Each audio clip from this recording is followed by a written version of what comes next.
비행기라고 생각하면은 출발하는 곳에서 도착지까지의 전체적인 여정이라든가 항공편, 그다음에 도착해서 어떤 호텔에 내가 묵을 거냐, 도착지 현지에서의 내가 비자 관계는 어떠냐, 최종 뭐 도착지 공항에서 다시 내가 호텔까지 어떻게 이동할 거냐, 어떠한 여행지들을 둘러볼 거냐에 대한 이제 사전적인 정보들을 얻으려고 하잖아요.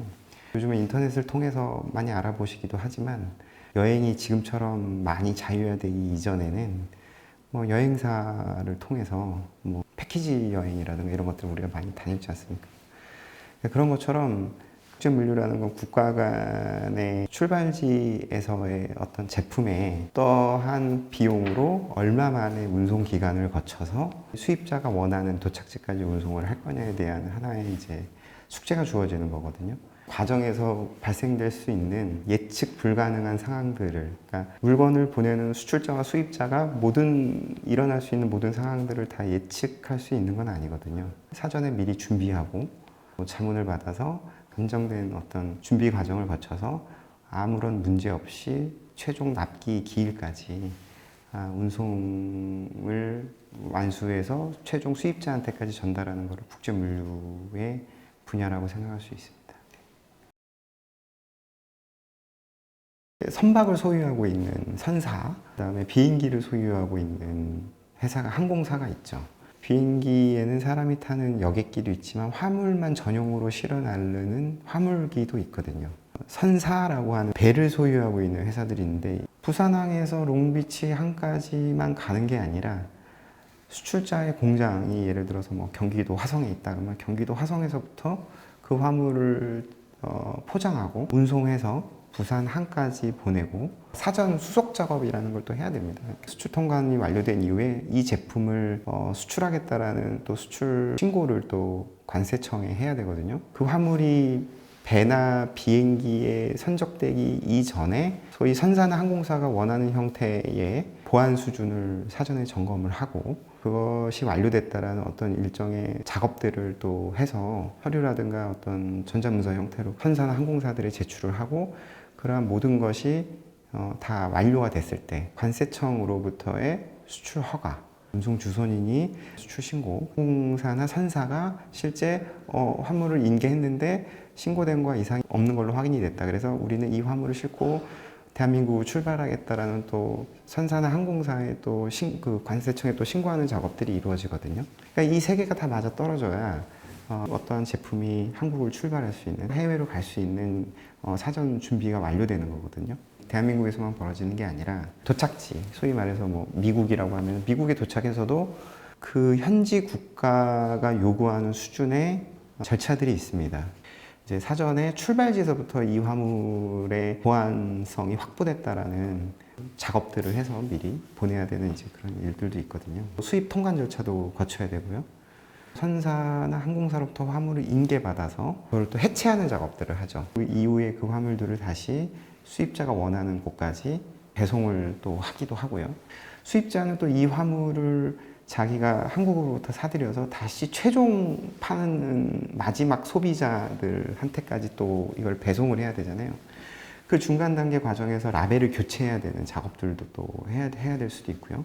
재포장하는 작업들도 할 수 있거든요. 그래서 그런 모든 일련의 작업의 과정들을 국제물류 운송 주선인이 이제 대행을 이제 하게 되는 거죠. 화주의 공장에서부터 최종 수입자까지 공장에서 운송의 모든 과정을 책임지고 수행하는 회사를 운송 주선인이라고 할 수 있습니다. 전체적인 운송 요금 안에는 선사의 요금이 있고 항공사의 요금이 있습니다. 물론 이제 전체적인 운송비에서 차지하는 이 비중이 굉장히 높거든요. 운송이 일어난 전 구간에 대해서 어떤 운송의 어떤 안정성, 또 기간 이런 여러 가지 상황, 그 다음에 보안의 확보 부분들에 따라서 다 물류비가 다르게 책정이 되거든요. 일반적으로 수출입하는 기업 입장에서는 물류비가 제품 단가에 영향을 미치기 때문에 싸고 좋은 거 요청을 하게 됩니다. 그러면 아무래도 운송 과정에서의 어떤 지연도 발생될 수 있고요. 운송비를 효율적으로 절감하는 거랑 무작정 운송비를 절감하는 거에는 큰 차이가 있다 이렇게 생각하시면 될 것 같습니다. 물류비를 절감을 하기 위해서는 물류 회사만이 노력을 할 게 아니라 각 기업에 있는 물류 담당자분들도 같이 협조를 해주면 훨씬 더 많은 물류비를 절감할 수 있다. 수출지에서도 조금만 이 부분에 대한 정보를 빨리 챙겨줬으면 조금 더 제품을 빨리 출발지에서부터 좀 출발시킬 수도 있고, 그런 타이밍만 바뀌어도 물류비가 막 10%, 5% 결감시킬 수 있는 상황들이 계속 발생됩니다. 운송을 조금 더 효율적으로 운송할 수 있는 그 틈새들이 생겨나는데, 그런 것들을 이제 제한을 드리는데, 운송 주선인의 역량이 부족해서 그럴 수도 있고, 고객의 입장에서 운송인을 충분히 신뢰하지 못해서 그런 선택을 또 주저주저 하게 되기도 하고, 그래서 결국은 그동안 해왔던 방식으로 그냥 계속해서 하게 되는 거죠. 물류라는 게 많은 물류의 참여자들이 모여서 일을 하는 하나의 체인 상품이기 때문에 소위 예측 불가능한 어떤 상황들이 발생할 수 있는 가능성이 존재합니다, 사실.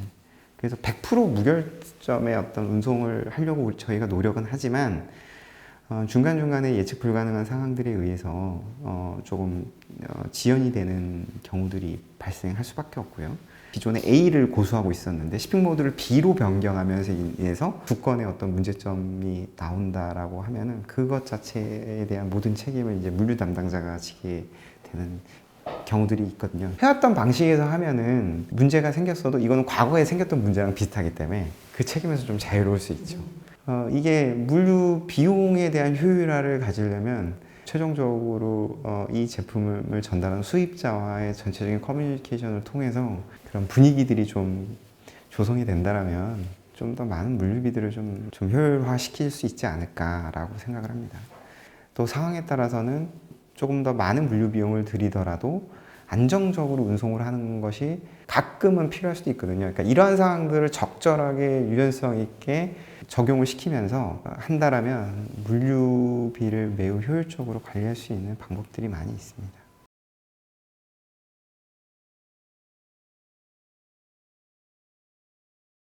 최근에 이제 전자상거래 물량들이 많이 늘어나지 않습니까? 소위 이제 직구라고 하죠. 지금은 이제 개인들이 즉각적으로 자기가 그냥 구입을 할 수 있거든요. 국가 간의 어떤 범위를 넘어서서. 전 세계적으로 다 마찬가지거든요. 아무래도 이걸 이제 항공으로 운송을 많이 합니다. 전자상거래 교역량이 폭발적으로 증가가 돼서 항공 물량의 증대가 이루어지고 있는 것도 사실이고요.